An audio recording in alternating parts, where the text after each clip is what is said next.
The warning they should have heeded.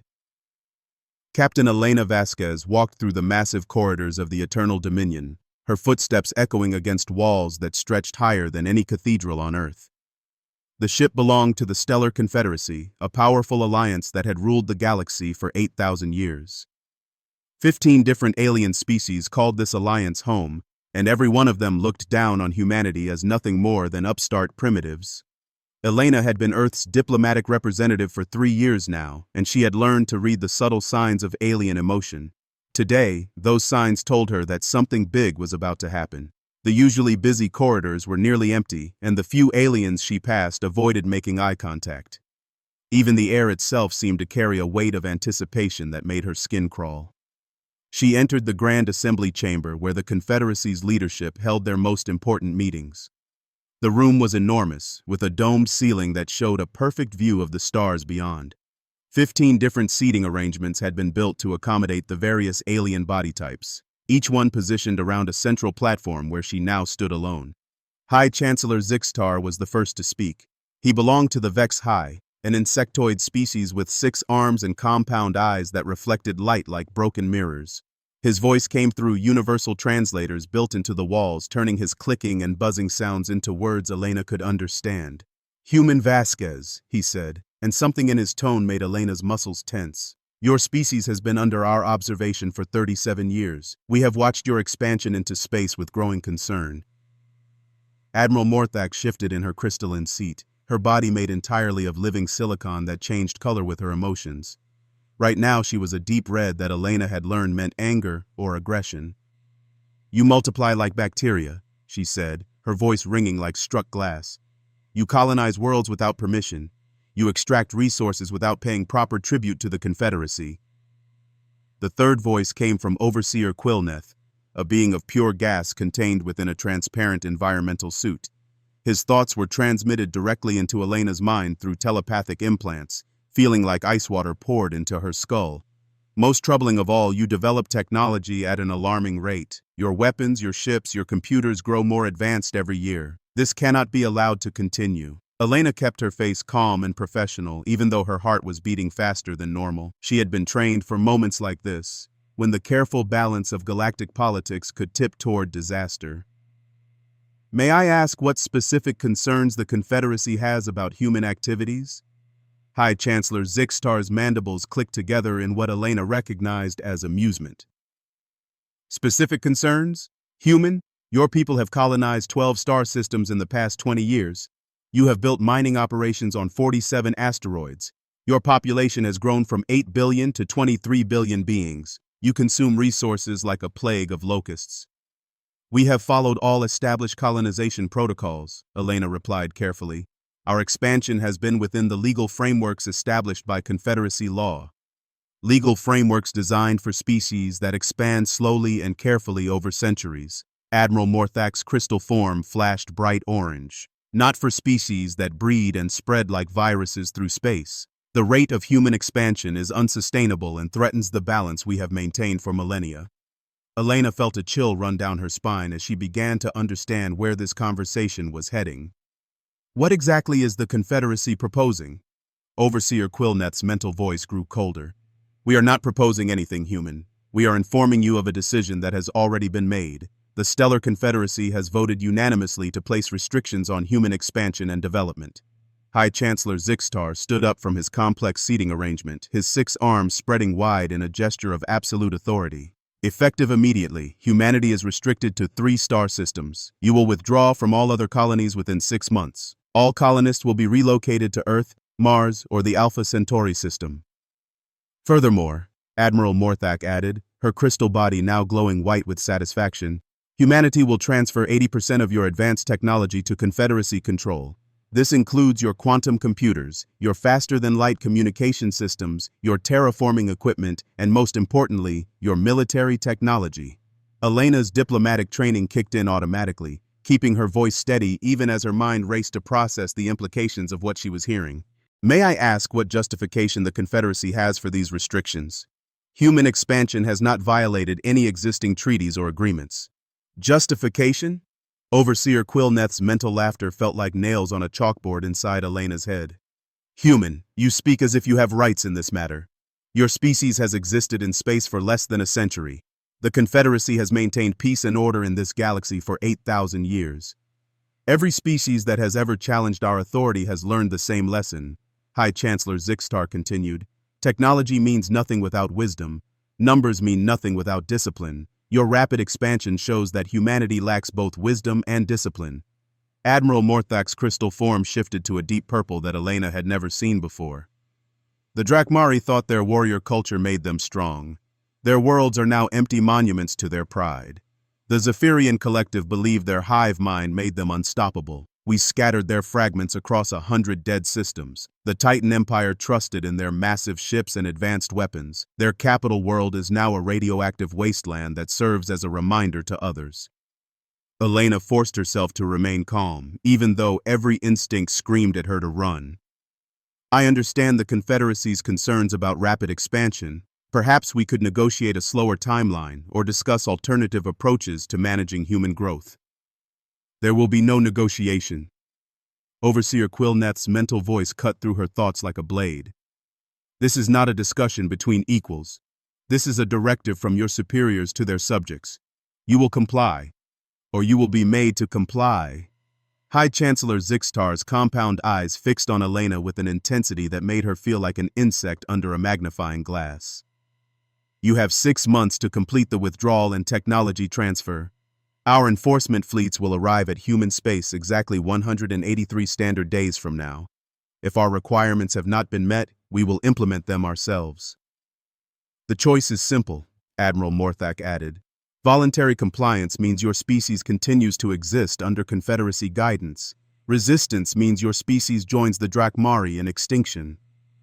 Elena's mind worked frantically, trying to find some diplomatic solution, some way to buy time or negotiate better terms. But the cold certainty in the aliens' voices told her that this decision was final. The Confederacy had made up its mind to crush humanity before it became a threat. I will need to communicate these requirements to my government, she said finally. May I assume that normal diplomatic channels remain open during this transition period? Of course. High Chancellor Zixtar's mandibles clicked again. We are not unreasonable beings. Your people will have time to say goodbye to their colonies, to gather their belongings, to make peace with their new circumstances. We want this transition to be as smooth as possible. Overseer Quilneth's mental voice carried a note of what might have been sympathy. Think of this as guidance, human. Your species is young and impulsive. Under Confederacy supervision, you will learn patience, wisdom, and your proper place in the galactic order. Many species have benefited from such guidance. Elena bowed slightly, a gesture that bought her a few seconds to think. I will convey the Confederacy's decision to Earth immediately. May I ask if there will be any further communications before the deadline? None necessary, Admiral Morthak replied. The terms are clear and non-negotiable. 6 months for complete compliance or face the consequences. As Elena turned to leave the chamber, High Chancellor Zixtar called out one final time. Human Vasquez, your species has shown impressive adaptability and resourcefulness in your short time among the stars. Do not let pride destroy what could be a productive relationship with your betters. Elena walked back through the corridors of the Eternal Dominion with measured steps, her diplomatic mask firmly in place. But inside, her mind was already racing ahead to the coded message she would need to send to Earth. The message would be short and seemingly innocent, but it would trigger protocols that had been in place for years. As soon as she reached her quarters, Elena activated her private communication array. The message she sent appeared to be a routine diplomatic report about trade negotiations and cultural exchanges. But hidden within the seemingly boring text was a code that would be recognized by exactly one person on Earth. General Marcus Chen would read the report in his office at the Global Defense Command. He would notice the specific phrases about weather patterns and resource allocation timelines. And he would know that Project Silent Thunder had just moved from theoretical preparation to active implementation. The Stellar Confederacy thought they were dealing with a young, naive species that would roll over at the first sign of serious opposition. They had looked at humanity's short history in space and concluded that humans were nothing more than clever animals who had learned to use tools. They had made the same mistake that every bully throughout history had made. They had confused restraint with weakness. They had mistaken diplomacy for submission, and they had assumed that because humanity had been peaceful so far, humans were naturally peaceful creatures. In 6 months, they would learn the difference between human civilization and human warfare. The Confederacy had just given humanity the one thing that could unite the species like nothing else ever had, a common enemy that threatened their children. Elena looked out her viewport at the stars beyond, knowing that scattered among those points of light were human colonies full of families, scientists, artists, and dreamers. People who had left Earth to build new lives among the stars. People who would not give up those dreams without a fight. The Confederacy thought they had delivered an ultimatum. What they had actually done was declare war on the most dangerous species in the galaxy. They just didn't know it yet.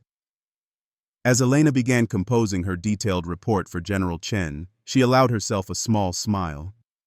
The aliens who thought they were so superior had just made the biggest mistake in their 8,000-year history. They had threatened Earth's children and given humanity 6 months to prepare for war. It was going to be more than enough time. What they didn't see coming. 6 months had passed since the Confederacy delivered their ultimatum, and to any outside observer, humanity appeared to be following orders. Long lines of evacuation ships moved steadily from the outer colonies back toward Earth. Massive cargo vessels transported equipment and supplies from distant worlds to the 3 approved star systems. The great human expansion seemed to be ending with quiet resignation. Dr. Sarah Kim stood in her laboratory deep beneath the Martian surface, surrounded by equipment that officially didn't exist. The facility was listed in government records as a geological research station, but the work being done here was far from studying rocks.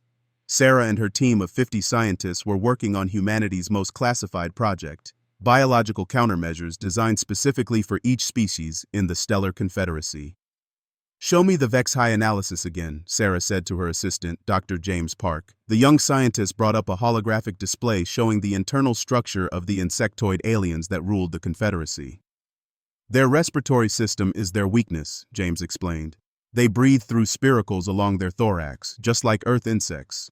But their larger size means they need more oxygen than their system can efficiently process." Sarah nodded as she studied the display. "And our enhancement to the common cold virus?" "It attacks their spiracles specifically," James replied with satisfaction. "The modified virus causes massive inflammation in their breathing tubes. Within hours, even the strongest Vex-High warrior becomes unable to move. Within days, they suffocate." Similar displays showed the biological vulnerabilities of every Confederacy species. The crystalline Silnari could be shattered by sound waves that resonated at their molecular frequency. The gaseous Nebular could be dispersed by bacterial agents that broke down their cohesive chemistry. 15 different alien species, 15 different ways to turn their biology against them. "Any word from the collection teams?" Sarah asked. "All samples are secure," James confirmed. "Every diplomatic meeting, every cultural exchange, every trade negotiation over the past 3 years. We have genetic material from every Confederacy leader, plus detailed biological scans from their medical facilities." The collection had been remarkably easy. Alien species that considered themselves superior to humans never suspected that their primitive guests were gathering intelligence with every handshake, every shared meal, every moment of casual contact.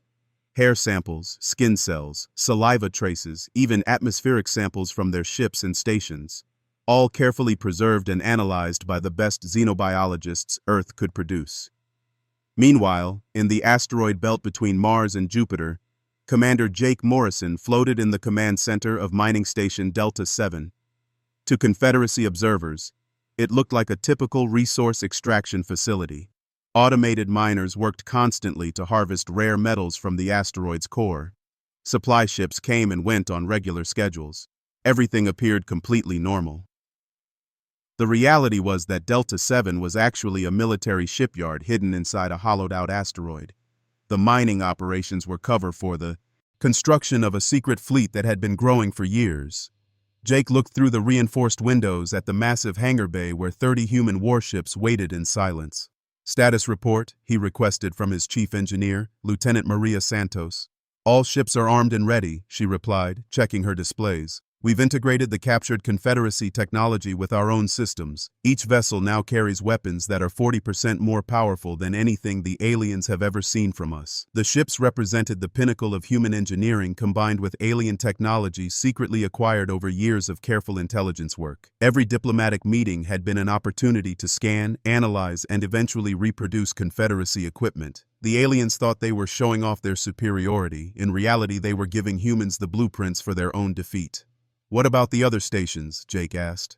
All 27 facilities report ready status, Maria confirmed. From the outside, we look like mining operations. From the inside, we're the largest military fleet humanity has ever assembled.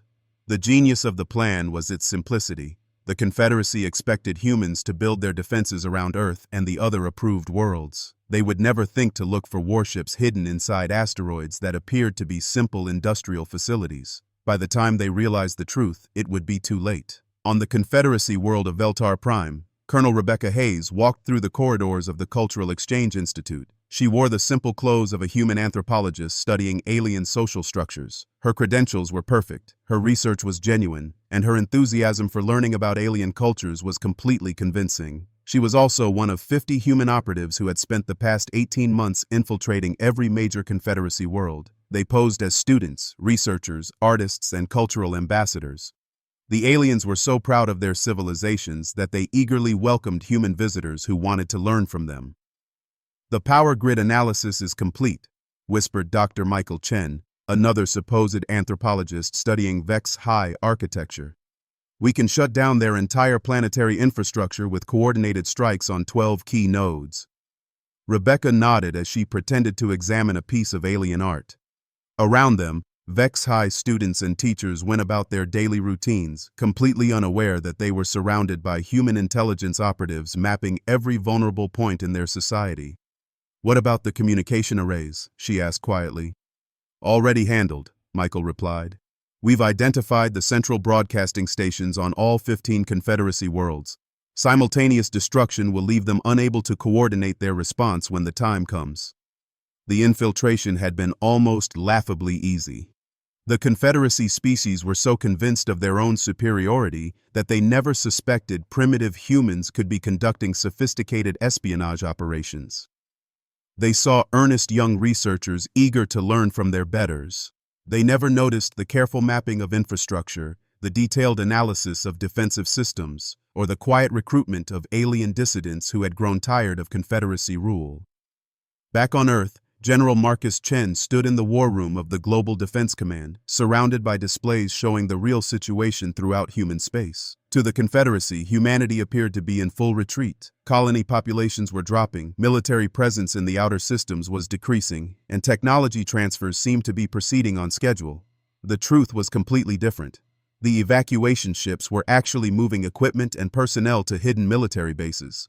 The abandoned colonies were being converted into fortress worlds protected by camouflage defense systems. The technology being surrendered was obsolete equipment mixed with carefully designed decoys that would reveal human capabilities to be far less than they actually were. Status report from all sectors, Marcus requested from his staff. Colonel Patricia Williams stepped forward with a data tablet. Operation Silent Thunder is proceeding ahead of schedule. All biological weapons are ready for deployment. The Hidden Fleet reports full operational status. Infiltration teams confirm they can cripple Confederacy infrastructure within hours of receiving the go signal. Marcus looked at the countdown timer on his wall. 14 days remained until the Confederacy's deadline. 14 days until their enforcement fleet would arrive at Earth expecting to find a broken and submissive humanity ready to accept alien rule. Any word from Captain Vasquez? She reports that Confederacy leadership is completely confident in human compliance, Patricia replied. They believe their ultimatum has been successful. Intelligence suggests they're planning a victory celebration after they take control of human space. Marcus allowed himself a cold smile. The aliens' arrogance was about to become their fatal weakness. They had spent 6 months watching human activities through their limited observation posts, seeing only what humanity wanted them to see. They had missed the massive mobilization happening under their noses because they couldn't imagine that primitive humans could be clever enough to deceive them. What about the other species? Marcus asked. Any indication of how they'll react to what's coming? Our diplomatic teams report growing interest from non-Confederacy species, Patricia confirmed. Apparently, many races have been waiting for someone to challenge Confederacy dominance. When they see what we're capable of, we expect significant support for a new galactic alliance. This was perhaps the most important aspect of the plan. Humanity wasn't just preparing to defend itself against the Confederacy, they were positioning themselves to become the core of a new galactic government based on cooperation rather than domination. The same intelligence networks that had mapped Confederacy weaknesses had also identified potential allies among the dozens of species that had been oppressed or marginalized by alien rule. Dr. Sarah Kim's voice came through the communication system from Mars. General Chen, final biological weapon deployment is complete. All Confederacy worlds now have contaminated air and water supplies. The agents are dormant until activated, but once we trigger them, we estimate complete effectiveness within 72 hours, Commander Jake Morrison reported from the asteroid belt. All fleet elements are in position and ready for coordinated strike operations. Stealth systems are active. We're invisible to Confederacy sensors until we choose to reveal ourselves. Colonel Rebecca Hayes transmitted from deep in Confederacy space. Infiltration teams report readiness on all 15 primary worlds. Infrastructure mapping is complete. We can cripple their communication, transportation, and power systems simultaneously when given the order. Marcus listened to the reports with satisfaction. 6 months earlier, the Confederacy had delivered what they thought was a crushing ultimatum to a weak species. Instead, they had given humanity the motivation and time needed to prepare the most comprehensive military operation in galactic history. The aliens had made every possible mistake. They had underestimated human intelligence, overlooked human deception, and ignored human determination. Most critically, they had threatened the one thing that could unite humanity like nothing else: the safety of human families spread across the stars. All units maintain current status, Marcus ordered. In 2 weeks, the Confederacy will learn why threatening Earth's children was the biggest mistake in their 8,000-year history. As the command center returned to its quiet efficiency, Marcus looked at the tactical displays showing human forces positioned throughout the galaxy. Biological weapons ready to deploy. Stealth fleets hidden in plain sight. Sabotage teams embedded in the heart of enemy territory, all waiting for the moment when the Confederacy would arrive to claim their prize. The aliens thought they were coming to accept humanity's surrender. Instead, they would find themselves walking into the most elaborate trap ever constructed. They had given humanity 6 months to prepare for war, and humans had used every single day to maximum advantage. In 14 days, the galaxy would discover that the most dangerous species wasn't the one with the biggest guns or the most advanced technology. It was the one smart enough to turn its enemies' strengths into fatal weaknesses, patient enough to wait for the perfect moment to strike, and desperate enough to do whatever it took to protect their own. The Confederacy was about to learn that they had made the same mistake as every bully throughout history. They had confused human restraint with human weakness. The correction was going to be swift, decisive, and absolutely devastating. Earth's answer to tyranny. The deadline had arrived. High Chancellor Zixtar stood on the bridge of the Eternal Dominion as the massive Confederacy enforcement fleet dropped out of hyperspace around Earth. 500 warships, each one kilometers long and bristling with weapons capable of cracking planets. The largest military force ever assembled by the Stellar Confederacy, all focused on one simple task: accepting humanity's surrender. Through the transparent aluminum windows of his command chamber, Zixtar could see Earth hanging in space like a blue and white jewel. Such a small, insignificant world to have caused so much trouble. Soon, it would learn its proper place in the galactic order. All human vessels and installations, this is High Chancellor Zixtar of the Stellar Confederacy. He broadcast on all frequencies. His voice carried the absolute authority of someone who had crushed dozens of rebellious species over the centuries. Your time of defiance is over. You will surrender immediately and prepare for occupation. Any resistance will result in the complete pacification of your species. The response came from Earth within minutes. General Marcus Chen's face appeared on the main screen, his expression calm and professional. Behind him, the flags of Earth's United Nations provided a backdrop that spoke of unity and determination. High Chancellor Zixtar, Marcus said with perfect diplomatic courtesy, on behalf of humanity, I want to thank you for this opportunity. Zixtar's compound eyes focused on the human image with confusion. Opportunity? Human, you seem to misunderstand your situation. You are surrounded by overwhelming force. Surrender is your only option. Marcus smiled, and there was something in that expression that made Zixstar feel uneasy for the first time in centuries. Oh, we understand our situation perfectly. You've given us exactly what we needed, a clear demonstration that the Confederacy rules through fear and force rather than justice and law. The galaxy has been watching, Chancellor. They've seen what happens to species that dare to seek their own destiny. Enough of this nonsense, Admiral Morthak interrupted from her crystalline command throne. Human, you have 30 seconds to begin surrendering your weapons and technology. After that, we will take what we came for by force. Marcus nodded politely. I'm afraid surrender isn't really in humanity's nature, Admiral. But we do have something for you. Consider it a gift to commemorate this historic moment. The first sign that something was wrong came from the Confederacy medical bays. Across the massive fleet, alien crew members began collapsing at their stations. Vex-High warriors found their breathing becoming labored, their spiracles swelling shut. Silnari officers watched in horror as cracks spread through their crystal bodies. Nebular commanders felt their gaseous forms beginning to disperse uncontrollably. Dr. Sarah Kim watched from her command post on Mars as biometric readings flooded in from Confederacy ships. The biological weapons she had spent months perfecting were working exactly as designed. Every breath the aliens took carried modified viruses and bacteria specifically engineered to attack their unique physiologies.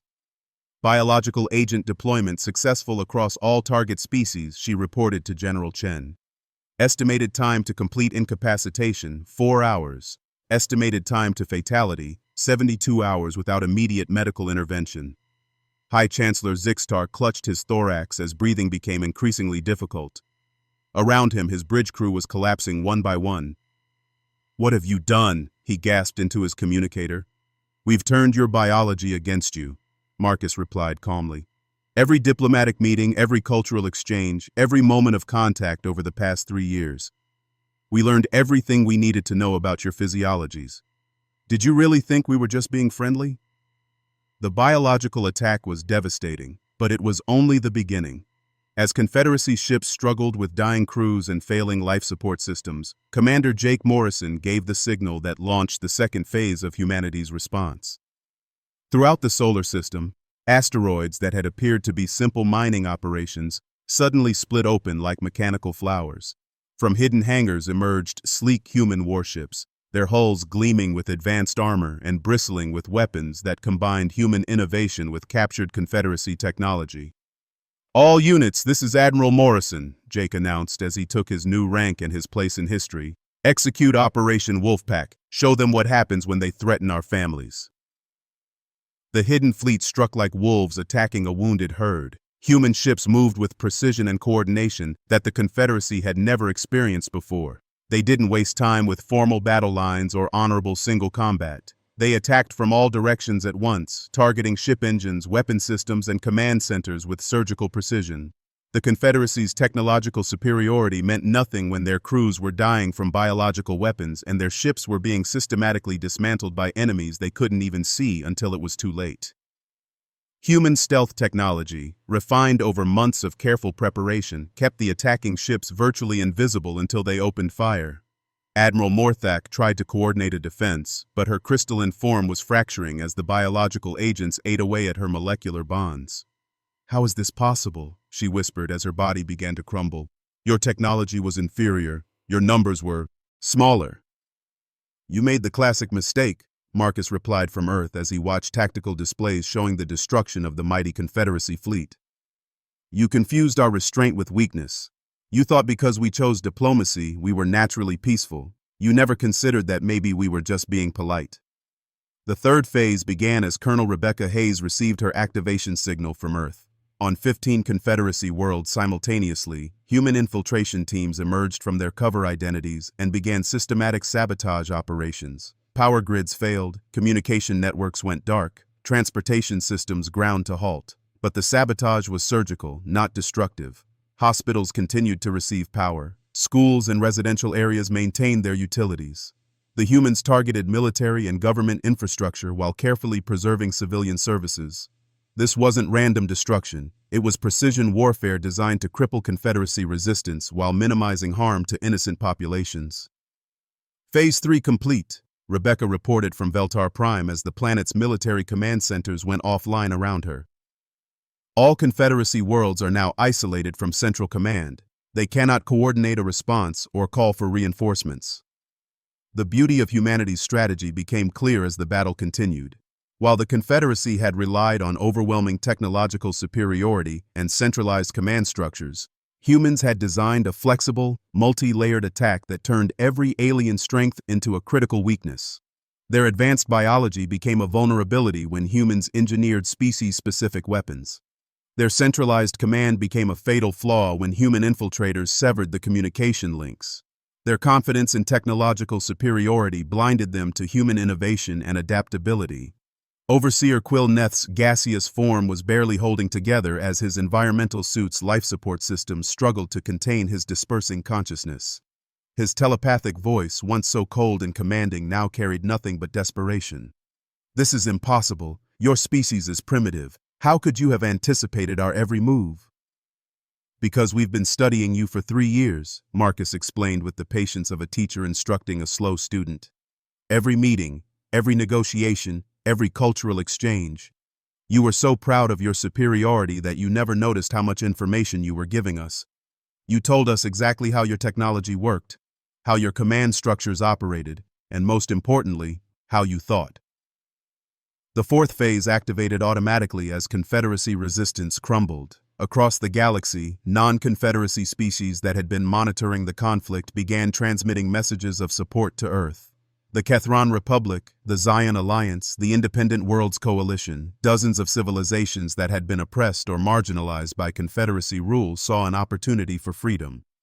"General Chen," came a transmission from the Kethron ambassador, "the Republic formally recognizes Earth's right to self-determination and requests immediate alliance against Confederacy tyranny. We have been waiting 8,000 years for someone to challenge their dominance." Similar messages flooded in from across the galaxy. Species that had been crushed under Confederacy rule for millennia suddenly saw hope for the first time in their history. The human victory wasn't just a military triumph, it was the spark that ignited a galaxy-wide revolution. Within 6 hours of the first biological weapons deployment, the mighty Confederacy enforcement fleet was nothing more than drifting hulks filled with dead and dying aliens. The few survivors huddled in sealed emergency compartments, their proud civilization reduced to begging for mercy from the primitive species they had come to dominate. High Chancellor Zixtar, his once mighty form now barely able to maintain consciousness, made one final transmission to Earth. "Please," he whispered, his voice carrying none of its former authority. "We surrender. Have mercy." Marcus looked at the broken alien leader on his screen and felt something that might have been pity. "Mercy, Chancellor? You offered to pacify our species like you did to the Drakmari and the Zephyrian Collective. You threatened to make us extinct if we didn't surrender everything we had built among the stars." He paused, considering his words carefully. The next few minutes would determine whether humanity became liberators or conquerors, whether they built a better galaxy or simply replaced one tyranny with another. "But unlike you," Marcus continued, "we don't believe in genocide as a solution to political problems. The surviving members of your species will be relocated to designated worlds where you can live under human protection. You'll be treated well, given medical care for the biological weapons we used against you, and allowed to maintain your cultures and traditions."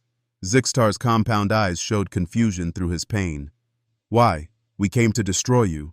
We would have shown no mercy if our positions were reversed." "Because that's the difference between us," Marcus replied. "You ruled through fear and dominated others because you could. We prefer to lead by example and inspire others to join us willingly. The galaxy has seen what happens when someone challenges us. Now they'll see what happens when someone chooses to work with us." As medical ships launched from Earth to provide aid to the surviving Confederacy aliens, Marcus turned to address the galaxy-wide communication network that human technical teams had seized from Confederacy control centers. "People of the galaxy," he began, his voice carrying to billions of beings across thousands of worlds.